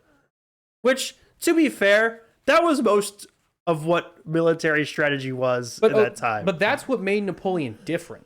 Is he was one of the... he was basically the only dude going, hey, what if we, like, tried? What if we, like, made a strategy What if we didn't send a line of instead dudes of with pointy lining objects up dudes right at and the other having guys? them die? Yeah. No, Ridley... Which, by the way, this movie is horribly historically inaccurate. As has been brought up by numerous people. And Ridley Scott's explanation was that... It's cool. He didn't really care... at all but it looks about cool. trying to make a movie about history. He wanted to do a character study of Napoleon. Yeah. Or at least, and I was thinking about this earlier, or at least a couple days ago. I was like, this is not really a character study of like the historical figure of Napoleon. It's more a character study of like this character that they have named Napoleon. Like the pop culture version of Napoleon. Who was like a weird, like small, grubby little rat man who was like really pompous and narcissistic and like a true weirdo at heart. Yeah, I just wanted to conquer just because like he was self-conscious. Which he was. Which you see in this movie, like he is depicted as like super short compared to everyone else. And in reality, he was like of average height for his time. Everyone, yeah. Like everyone was short because people have gotten progressively taller. The character of Napoleon that they study is the version of Napoleon in the letters he wrote to Josephine. It's not like which he said is what he was basing. Which is cool. That is a cool and I did, like I said, I did enjoy the movie. I just felt like the trailers should have been focusing more on the romance. I think they were trying to get people in because the cannons are cool when you see the cannons blow up. But if you get a bunch of people going in expecting to see cannons blow up and they see Napoleon, Raw Dog, and Josephine, they're going to be like, what happened? I do think there's a lot of like comedic bits in this. Yeah, there's a lot more comedy than I don't know if we're supposed to. There was obviously some that were like intentional. Like the silly, goofy scene where he's like falling down the stairs and it's like Looney Tunes for a minute. Yeah, or the part where he's like, it's become like a meme where he goes like, "You think you're so good because you have boats," and then he like storms off like a fourth grader. Yeah. Like, there is stuff like that, but I do think the movie can like like make itself unintentionally funny just by like where they put certain scenes. Yeah. Where like you'll have a really dramatic moment where like Napoleon returns from his military career, And then it's time for tea. and then it's like time for tea and talk and like him like wanting to bang a 14-year-old. And then he like drags Josephine under a table. By the way, He did do that. they spend quite a long time talking about his infertility issues with his wife. Well, yeah, that was like a major problem he was having. It's And stuff like that. Okay, I feel like the reason why they focused so much on that was because that was one of those rare moments when both his will as a conqueror and his will as a lover were intersected and like sort of at war with each other. I don't think that ever really happened at any other point in the movie, and I think that's why they spent so much time on that aspect of the movie. I really don't have a lot to say about it. I do think it's worth a watch. It's worth a watch because I think it doesn't feel long. It moves on at a pretty fast pace. It moves at a fast pace. It felt a lot shorter than it is. And I do think there is interesting stuff in here. I just don't think they it's not even that they don't focus on stuff for the right amount of time. I just think it's the order they focused on certain events is like particularly strange. It felt a little slap chop sometimes. Where it was just, stuff would happen. Stuff would happen. I feel like the next thing. Again, and this is a problem with like a lot of biopics have. Yeah, especially with how you long have of a time so span much stuff to cram in, and you just don't have the time. Because they go from like his 20s to like his 60s. They start when he's already like a super advanced in the French military. Anyway, all right, let's talk about. There's no spoilers. Yeah, because this happened. Spoilers. The 1400s happened. Yeah. Spoiler alert. Yeah, let's talk about Wish. Okay. Wish is a. Would you recommend? Napoleon. Yeah, I'd recommend Napoleon if you have time. It's not that long. It's not that long, but I feel like most don't go out of your way to see it. But if you do have a chance to see it, go for it. This is not a good dad movie. I don't think your dad is going to like this. If you're thinking maybe. I think there's a little bit too much of a Napoleon like neighing like a horse and like raw dogging his wife. I forgot when he did that. He neigh like a horse first. When he wants to have sex with Josephine in this, he like kicks his leg and neighs. No, he was being a bull. Oh. Yeah, because that's Anyway, let's talk about Wish now. It's a Disney movie. Okay. Yeah. So this is directed by Chris Buck and Fawn Verasunthorn, two Disney animation veterans. Fawn, last name I read wrong for almost 100% certainty. Worked on Raya and the Last Dragon, and then Chris Buck's he's been working at Disney forever. He's done everything from Frozen to Encanto to Strange World, Zootopia. That's all him. I have never seen a movie that reeked more of corporate meddling than this one. Okay. It felt screenplay by Jennifer Lee and Allison Moore. Completely it was completely the story that they were going to tell was just absolutely smothered. I was going to say, Sam, what do you think of Wish? That's what I think. You think it's smothered and reeking of corporate malfeasance? Yeah. Yeah, like every aspect of the movie, I can feel like there was something there, and then it was made worse. I walked out of this movie feeling like more disappointed than anything. Not that I was highly anticipating it. But it's their 100th anniversary project. But really because I just wanted them to have a really solid and like fun celebration film. I didn't want them to make their best movie I didn't I just wanted them to make a good movie. Yeah, I just felt really underwhelmed. I thought there was so many just staggering creative decisions, just on like so many levels. The compositing is awful. Well, okay, so let's start off with the animation.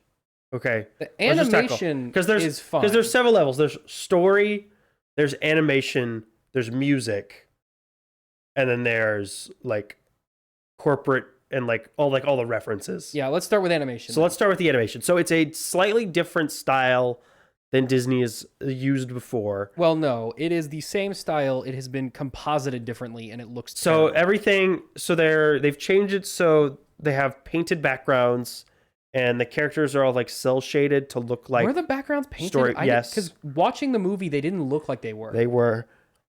They were. They're all cell shaded character models. They've tried to make it look like a storybook was what they were going for. I feel I they did not think it capture that worked. They did not capture that. I don't think it looks bad. And it can look good in parts. I think its biggest problem is that it just looks unfinished. It looks like they put an Instagram filter over the normal Disney animation style. That's what I'm saying. Like, okay, so do you know the difference between like animation and compositing? Yeah. So I guess for those of you who might not be sure what exactly you're criticizing when you bring up the animation is bad, the animation is good. All Disney projects, generally speaking, have good animation. The animation is like the flow of the movement, the weight of the objects, the realism of the movement and the way that certain objects and characters move, the way that hair behaves, the way that clothes behave. That kind of stuff is animation.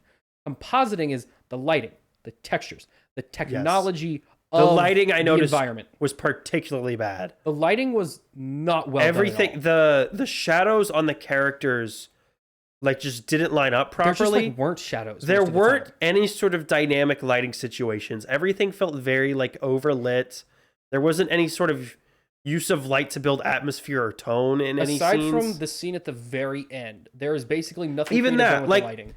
There's no like dynamic feeling of. There's no feeling of place.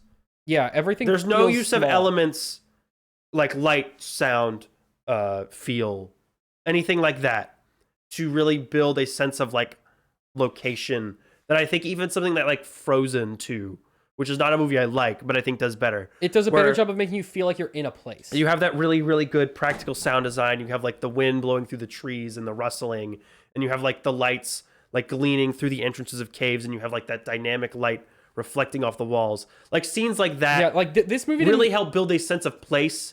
And even if it's magical, cartoony things going on, you feel a sense of like this is a real world with real like actions and consequences. Yeah. That this movie didn't have. This movie felt less like it was taking place in a location and more like they had built a circle, put some objects in it, and then like had a character dancing around in the middle. Like the locations always felt extremely claustrophobic. Like when they're in the woods, it looks like there's 4 trees in this forest. Like the forest does not go past like 5 feet behind. There's not a lot of locations in this. It's when they're in the boat, contained. like they're sailing in this boat, and it looks like the ocean just stops like 5 feet behind them. Like every location feels very small. When they first enter the city, there's one road, and then the castle at the end of the road. It didn't feel like that does not feel like a place. Yeah, that feels like a road. It's just I think it was one of the main contributions to this movie, just like not feeling real. This movie did not feel cinematic. No, it did at not. all. Yeah, it didn't feel grand. I didn't get any sense of scale. Like even during the big musical moments, like the first the big finale, song, right? Yeah, the first big song when they're with the little memories spinning around. That song takes place in a blue void. Yeah, that is not an interesting place. There was no, and this is so like I often don't bring this up. Like it's more noticeable in. Okay.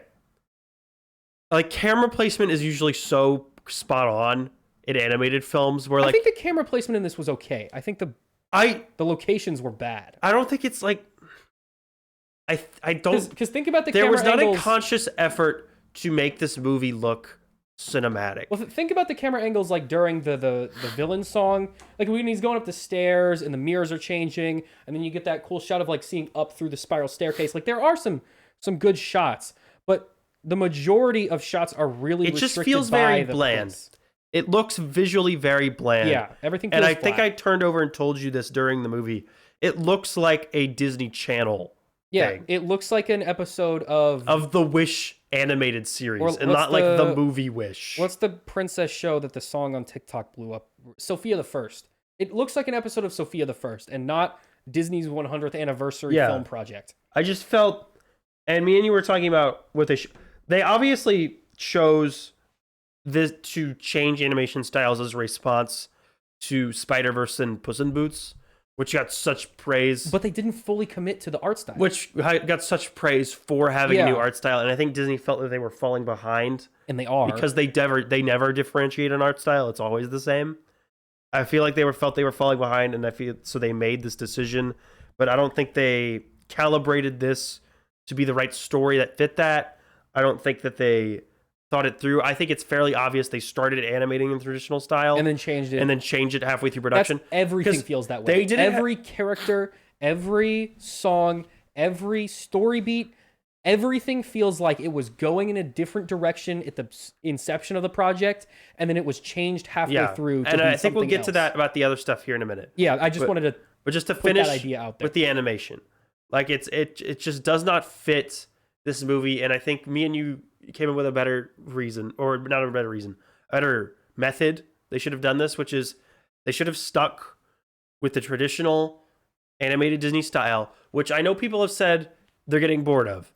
But it is always insanely high quality. Always. It always works. Like, okay, the Disney style is getting stale. Like, you can't tell me that Strange World, which is not a good movie, visually has bad animation or doesn't look no good. One would ever say that. Or like, I mean, any Disney animated project, like Tangled was made in, 2014?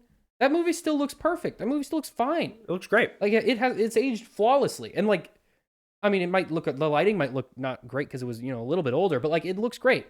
This movie already looks dated, and it just came out. Like, it already looks like something that would have come out in like 2005, 2004. Yeah. So I think a better solution would have done the traditional animation Disney style. And then in the movie, have 2D elements. There are like floating bubbles of memory. Those should have all been 2D. Those should have been 2D. And all the magic effects, like whenever someone uses magic those in this, should have been 2D. That would have been really cool. Should have been 2D. The star, should have been 2D. Which we'll talk about later when we get to story. It was going to be 2D, and they changed it. When we talk about story, we'll get to that later. Yeah. That should have been 2D. It should have had all these 2D flourishes. And when I say 2D, I mean like actual hand-drawn animation. Like go back to the roots of Disney, Snow White, right? Which they and go back and do that digitally anyway. So there's anime. I'm sure people who like animation are nerds gonna be mad, but as far as I understand it, 3D animation and 2D animation are both done digitally, basically always at this point. No, I don't really see why you can't take a digital render of a scene and then 2D animate over it. I could be missing something completely. It's been done. I know it's been done. It's definitely possible. It's Spider-Verse. It might be more difficult, but I know for sure it can be done, and it has been done very well. That's what Spider-Verse is 2D and 3D animation layered onto each other. So I think that's the problem with the animation. To get to let's just get to story. That's the biggest one. So this narrative is a weird slapdash narrative that is missing elements fairly obviously, where it's already come out in like making of books that have like leaked, where the original plan for this movie was that the star was an actual character. He was like a human boy. And he was going to have a romantic relationship with Asha, our main character. Which would have been something. And the villain, his wife would have been evil with him. And they would have been evil couple. We'll talk about when we get to the music. But there are songs that are clearly written to be a duet with villains that have been recontextualized and changed to be totally different in terms of tone. Yeah. And it's very weird. Can we pause for just 1 second? Alrighty. Yeah, so what are we talking about? The narrative. So the narrative is so we were talking about the Star Boy. Bare bones and so like inoffensive in its choices. They do nothing interesting. Not a single. They choose to make no interesting choices. Not a single interesting thing happens, and I know. Or like bring up any sort of like interesting themes or ideas involving any of the characters. And I know Disney was like afraid to do a twist villain because they said specifically that they weren't going to do a twist villain, and they were getting that criticism a lot of we're tired of the twist villains. That would have at least been something, because oh my god, all these characters are a whole lot of nothing. Is so boring. And his choices make sense, but they're so poorly explained that I don't care. Mm-hmm. It's not interesting to me. And like there are reveals in this movie that happen that shouldn't be reveals. Like it's shown in one scene explicitly that everyone in this town knows something. And then later on, they learn that exact same thing again, and they're like, "Oh my god, this is terrible. How could he have done this to us?" It's like, dude, you knew about this. They told you this earlier, my guy. Did you forget? Did everyone forget and then realize? And now you're mad about it? Why? Mm-hmm. That's dumb. Yeah, it felt like they were so consumed with the idea of paying tribute to Disney's history, but like in all the wrong ways. And I feel like that that's like emblematic of this whole movie. Like the narrative, like instead of being about like the element of wishing, right? And like hope and like creativity, which is obviously like Disney's whole thing. Yeah. Right? The way that like that is treated in this movie is so like nonchalant, and I just it's strange. It's not integral to the plot, and it should it's be. not. Like Disney movies were built on three things: music, animation, and romance. All the great Disney films Have those elements. have those three. And this movie is lacking in all three of those. We already talked about the animation. There is no love story here, and it's so obviously missing. Like, there's no soul to any of this. Asha just seems like she just kind of She's such a generic nothing protagonist. Like, what I can't even like think of one Anna. word to describe her at all. She's just Anna. She's Anna with a Fortnite skin swap. That's it. She's just her characterization, the motivation behind the things she does, her choices. If you put Anna in this movie in that same situation, she would have done all of the exact same things. Like, I felt like Same with Tangled, whatever her name and was. I don't know Rapunzel. why they felt the need to remove that element of this, because it was there. Like, if you have the star be a person, you can have like bickering and like a dynamic between the two. You can have it slowly escalate throughout the film. You have a sacrifice when the star has to leave. You have an emotional connection when he's at risk, right?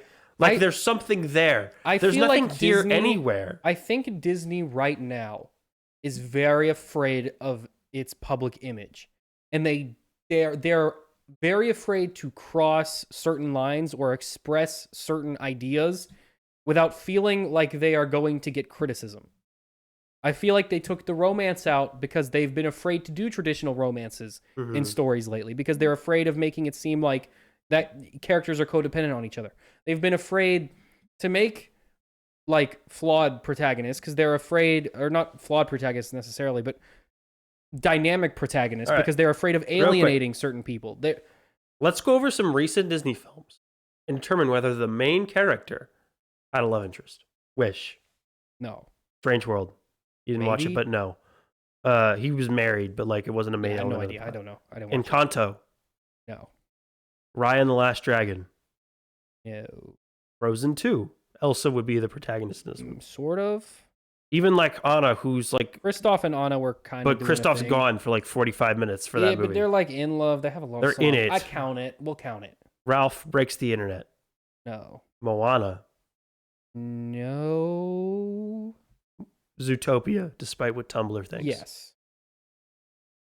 That's gonna be a thing in the new one. Come on, they're gonna do that. Big Hero 6. No, I don't think so. Frozen. Sort of. Okay, Frozen for Elsa. For Elsa, but Elsa's not the main character. Anna is.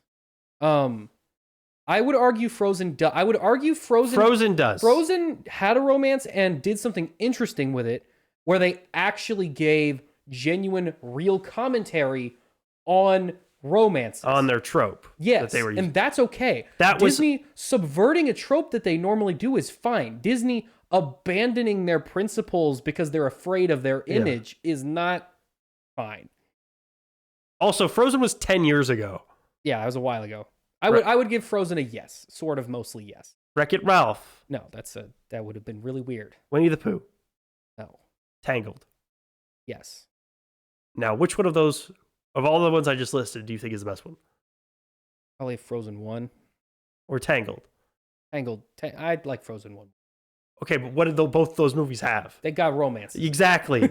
They have like a heart to them. And again, a Disney movie doesn't need to have a romance to be good. You no, can but make a we good need Disney movie some without reason that. to care about these characters. Yeah, and a romance is a very and easy a romance way to is do that. really easy because you can have the characters express a lot of emotion in a very, very contained, like a very contained environment. Yeah. Like there's a specific. It allows characters to be open publicly with the audience in a way that it doesn't when they're just by themselves. I think they've been very concerned recently with character agency, and I feel like romances often deprive one of the characters of their agency. And I feel like, again, I give credit to Frozen for this. Frozen was very smart about that.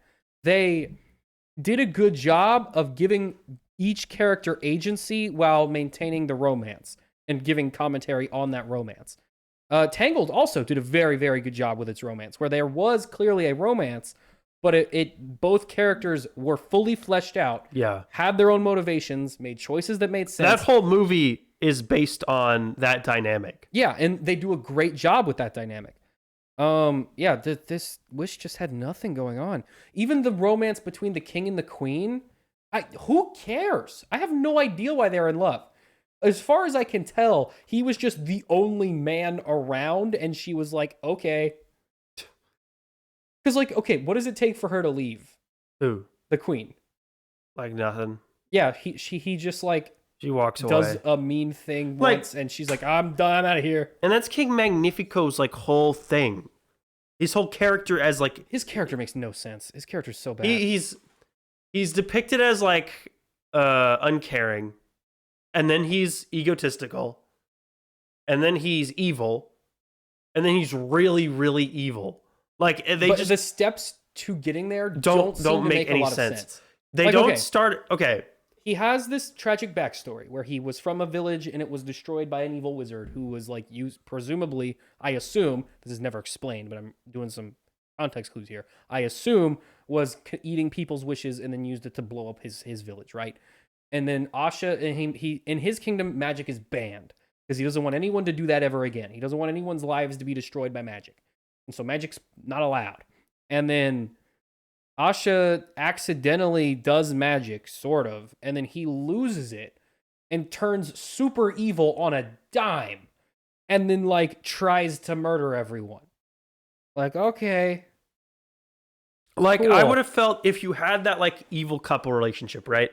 You could have had, like, one of them be, like, a little bit more evil than the other one. Yeah. And, like, slowly influence them throughout the movie. And really and then have, it like... would be interesting have that when spiral. one turns good. Yeah. Because you're like, this person saw the error of their ways. Yeah. And now we have this interesting dynamic where maybe they still love their Also, partner who's now become more evil. That is a super interesting concept. So he becomes pure evil because he starts using, like, evil magic, right?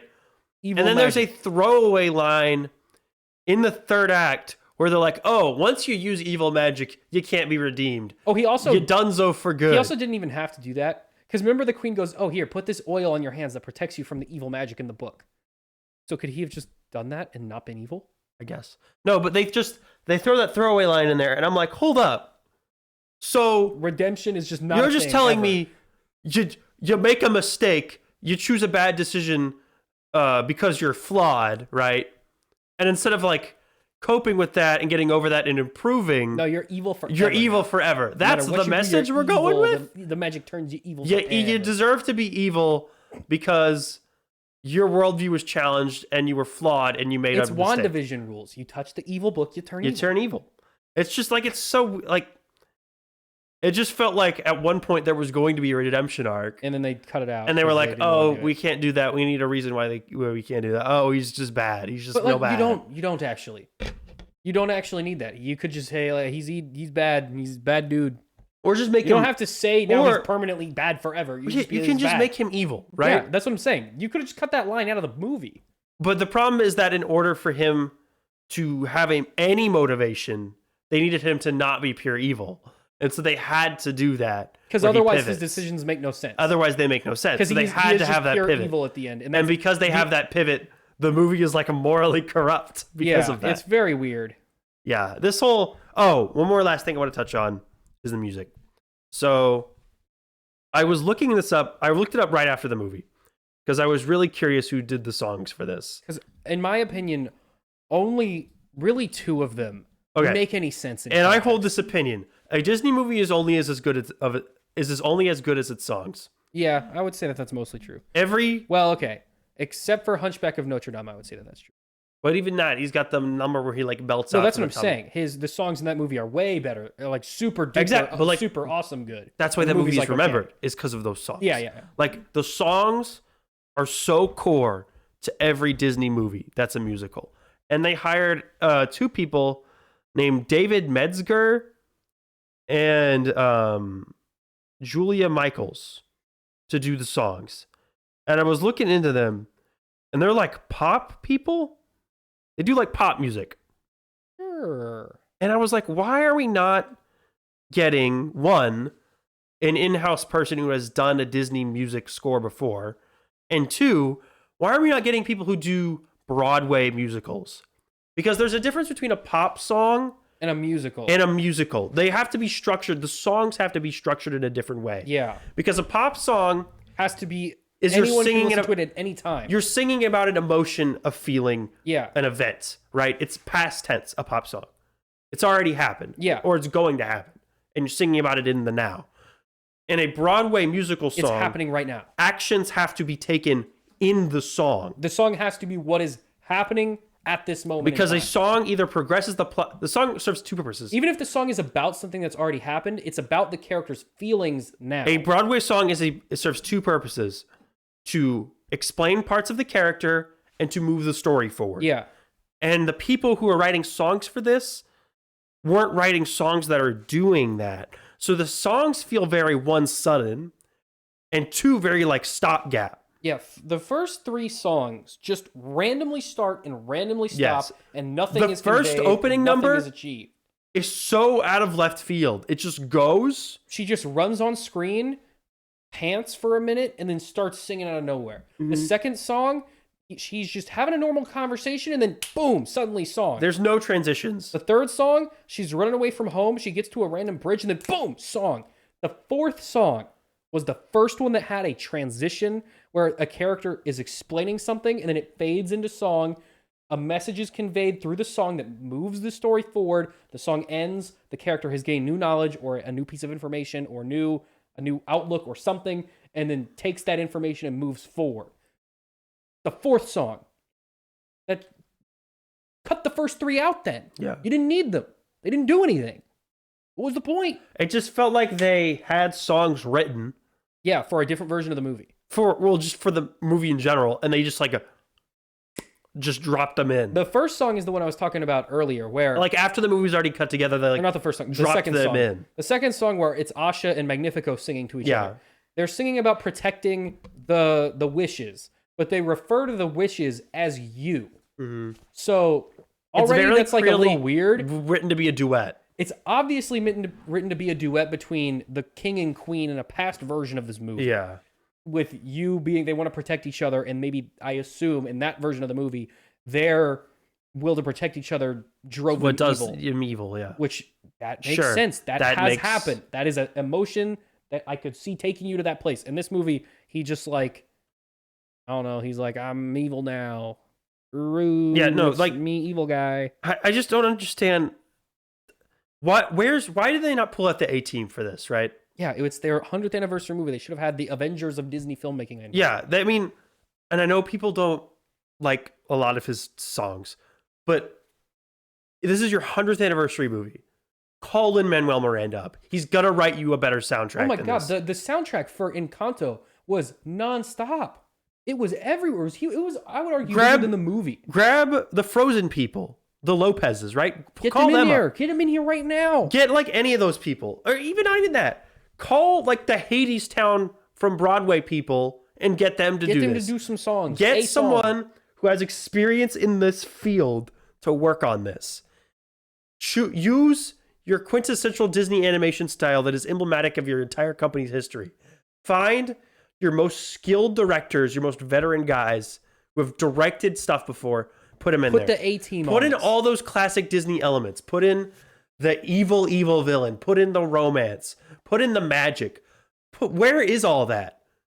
Everything that's like a Disney reference in this is so surface level. Do you know what the biggest Disney reference in this whole movie was? Is it the 7 friends that are the No, 7 it's the dwarves? fact that Magnifico is Disney corporate. He sucks up everyone's dreams. Yep. He makes it illegal to do magic. He sucks everyone's memories out so they can't do the things they want to do themselves. And then he like forces everyone to like live within his like constructed worldview. Like he is effectively Disney corporate in this, like during the creation of this project. Well, they finally freed themselves from Walt, I guess. Maybe in the next movie it will be better. Yeah, this movie is just really underwhelming. This whole Centennial... The references are all terrible. The references are... they're all bad. They're poorly placed, The 7 too. dwarf friends is really dumb, because none of them have enough screen time to make anytime that they're together, they valuable just have the reference. grumpy one be grumpy. The grumpy one is just... His characterization is all over the place, and it doesn't make any sense. The dumb one's just dumb. The sleepy one's not even sleepy. I don't know what the main friend was even supposed to be. What is she supposed to be? The one who uses crutches? Like, which dwarf was that? There's also non-existent setup and payoff. Yeah, it just doesn't happen. There's very early on, we hear about Asha's mother and her, I guess her grandfather's wish, right? Mm-hmm. Yeah, the mother and the grandfather. We hear the grandfather's wish, which is that he wants to inspire the next generation. Which is a very Disney Act 1. Theme tag. Character wants to do this. It is his goal in life to do this. Act 3 comes around. That character's still in the movie. It would be a pretty good time for him to fulfill that wish. You know what would have been really interesting? Setup. And a little bit sad, but Payoff. interesting that they could have done? What if he dies in the second act? Yeah. He never gets to fulfill his wish. Now Asha has really strong motivation to be taking down this Magnifico guy. Her grandfather, one of the most important people in her life, was robbed of his wish forever. Yeah. And she doesn't want that to happen to anyone else. But instead, nah, he gets his wish and back. They said at the beginning, kind of plays the guitar a little bit. Oh, that's my mom's wish. That's her special wish. I better protect that one. And you're like, oh, we're going to find out at the end wish, then. what her mom's wish was. No. It's not even like... And it's not in a cool Pulp Fiction way. It's in like a they just forgot way. No, it's not even like a surface level like, oh, her wish was that you would have a daughter who's as wonderful as you, Asha. Which is so easy and the obvious cop-out That's answer. like... They didn't even do that. That's like 1 yard, goal line, touchdown, easy setup there. Yeah. And they don't even do that. No. She gets her wish back, we don't hear what it is, and the movie ends. That would be like if you were one yard from the end zone and you get the ball and then you just like You just sit. and you just sit on the field And pick at the grass. And all the other players also just like, oh, nah. And go home. They just leave and the game ends. Yeah. Like, it's so dumb. Like, it's so weird. There's so many strange storytelling decisions. Baffling stuff that just actively hurts the movie. Like, the star character is annoying and just there to sell plushies. The star character got one good laugh out of me. I like the scene when he first shows up and he like slowly turns and it's kind of funny. Yeah. I like that. That was it. The rest he was just the goat dumb. animal sidekick was the most like... He said a couple funny things, but like he did not need to be there. He contributed nothing to the story at all. I think they're definitely just spinning a wheel at this point. Yeah, they're like, we gotta have this, we gotta have this. Goat with a deep voice is in this one. It'll be silly this time. Baby goat with a deep voice. The romance in Frozen was a commentary on a Disney trope. This was also like a play on a Disney trope, but they didn't do anything. They didn't say anything with it. It was like a spin on a classic Disney trope, but they didn't comment on it at all. On like the idea of like your silly. Wish and like your big life's purpose. Different. Yeah. Yeah. And like the cute little animal sidekick, you know that. Yeah. Yeah. Like even in Moana, there's that throwaway line where he's like, you have the animal, you have this, you're a princess. That's a better commentary than this movie. Goat goes, I'm a deep voice goat. Like, okay. Yeah. That's it's just cool. This movie is just so scared to challenge. I found it with my butt. It's scared to challenge the audience and it's scared to challenge like its own ideas. Yeah, and it's very apparent to anyone watching. I would not recommend Wish. I absolutely would not recommend Wish either. Right. That's all I got. 2% battery left on this laptop. Scott Pilgrim is okay. I don't think it was So great. talking about Scott Pilgrim takes off the Netflix It takes series. off. The animation was really good. The story was okay. I would have liked to see a straight up adaptation of the novel, which I feel is a lot better than the movie, which I'm not a huge fan of, but I still kind of like the graphic novel. There's several. There's 8. Yes, the graphic novel series. Yes. It's one story. But I would have liked to see an adaptation of that. I think that the novel has a lot stronger characterization and a lot more interesting commentary on relationships and relationship dynamics as opposed to the show, which didn't really have a lot of that at all. It did a little bit towards the end, but really it was just like an action anime. I would watch it if you have the time. Don't go out of your way to see it. If you're a big Scott Pilgrim fan, you'll like it. These characters are strong enough that they can be taken and used for other stories and still be interesting. But this version of the story, I feel like, is not quite as compelling as the original. That's my take on that. I won't spoil it because it is kind of the part of what makes it fun is that it is a twist on the original story. So I won't spoil what makes it different. If you like Scott Pilgrim, check it out. If you're not, I wouldn't recommend this to be your first sort of dip in the Scott Pilgrim tub. Yeah, that's pretty much it. That's all for Scott Pilgrim. Then that's all for our this 1% week. battery. So we got to wrap it up right now. Bye-bye. Bye.